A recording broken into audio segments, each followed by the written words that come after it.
Specifically, if you would look at your New Mexico Constitution, Article 3, Section 5 of the New Mexico Constitution, it says this: the rights, privileges, and immunities, civil, political, and religious, granted to the people of New Mexico by the Treaty of Guadalupe Hidalgo shall be preserved inviolate. And one of those provisions was that the land grants that were given to individuals by Spain, by Mexico, or by the Indian tribes shall be given full force and effect regardless of their citizenship.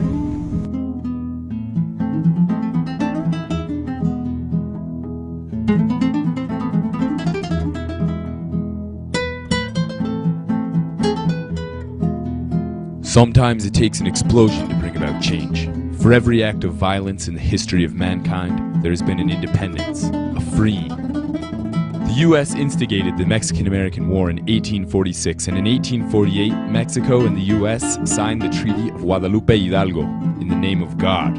At that time, the Treaty of Guadalupe Hidalgo was a forgotten document that nobody knew about. So the more we dug into it, the more we found out that it was for the protection of the Hispanic Mexicans in the Southwest that remained after the conquest of 1848. And in 1964, I met Reies Lopez Tijerina by listening to his program on the radio, La Voz de la Justicia. I attended the meetings, every meeting that he had, and they were very exciting. You know, he had the hall full of people. Reies Tijerina was trying to generate the interest of the people of northern New Mexico, who were the ones who had this land taken from them. I would rather die on my feet than live a lifetime on my knees. Emilio Zapata. He got 20 men, 20 brave men, which are called valientes, to go and attack the courthouse and liberate the wise men that were put in prison, the elders. On June 5th, 1967, the Alianza attempted a citizen's arrest at the Tierra Maria courthouse. No one died in the raid, but Tijerina hid out in the mountains for 3 days before turning himself in to stand trial.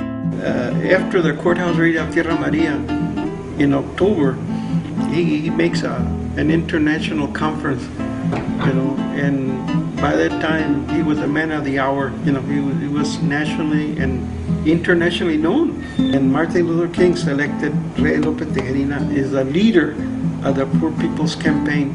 Reies has got an ability that you don't find in a lot of people, and he had a charisma about him that was kind of spellbinding.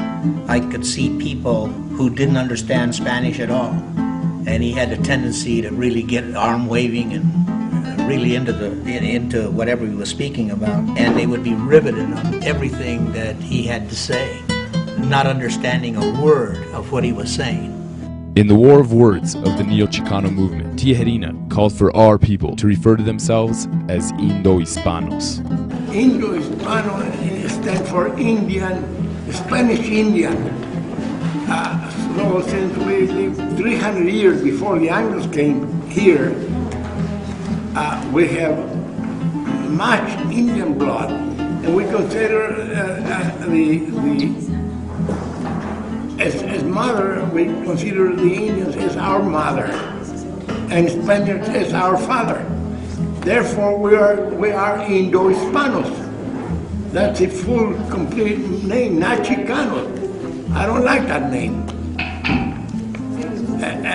Chicanos was invented by the media to denigrate us and break us away from all South America. Cut us out. And they're afraid of the name Indo-Hispano because they know that Indian and Spanish identify with that name and they don't like that. So that's why I consider, ever since I bought the laws of the Indians from Spain and read them, as I used to read the Bible, And it was there that I learned that we were Indo-Hispanos.